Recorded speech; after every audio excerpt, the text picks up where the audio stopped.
ধন্যবাদ।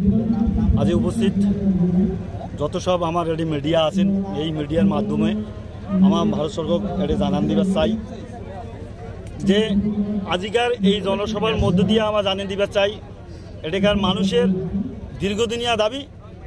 আর এক পাকে গণতান্ত্রিক আন্দোলন কামতাপুর বা গ্রেটার কুচবিহার রাজ্যের জন্য, অন্য ফালে সশস্ত্র সংগ্রামের নাম হলে আমার কেএলও অর্থাৎ কামতাপুর লিবারেশন অর্গানাইজেশন, তার চিফ জীবন সিংহ ডাঙ্গুরিয়া, অন্য ফালে আমার কেএলও কেএনসিপ ডিএল কোর ডাঙ্গুরিয়া এবং শান্তি আলোচনা ডাকা আনছে শুনেছেন 7 দফায় আলোচনা আছে, চূড়ান্ত পর্যায়ে প্রকাশ পায় নাই।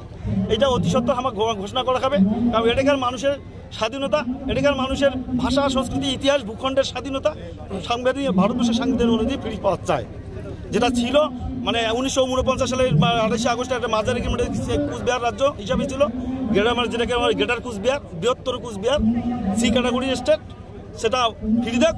আর আমার আলাদা কামতাপুর রাজ্য ফিরিয়ে দেখ। আমার এই সবার মধ্যে আজ এই প্রেস মিডিয়ার মধ্যে দিয়ে আমার জানান দিতে চাই।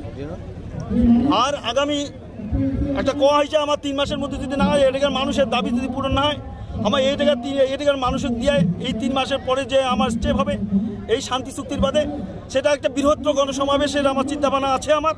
হ্যাঁ, এই চিন্তাভাবনা আমার এটার মধ্যে আমার কমপ্লিট করিবার চাই, যাতে এটাকার মানুষের স্বাধীনতা স্বাধিকার মৌলিক অধিকার এই শান্তি চুক্তির মধ্য দিয়া, বিশেষ করে কেএলও চিফ জীবন সিংহ ডাঙ্গুরিয়া আর কেএলও কেন চিফ আমার ডিএল কোচ ডাঙ্গুরিয়ার মাধ্যমে এই একদম চূড়ান্ত পর্যায়ের শান্তি আলোচনার মধ্য দিয়ে এটাকার মানুষের অধিকার ফিরিয়ে দেয় ভারত সরকার।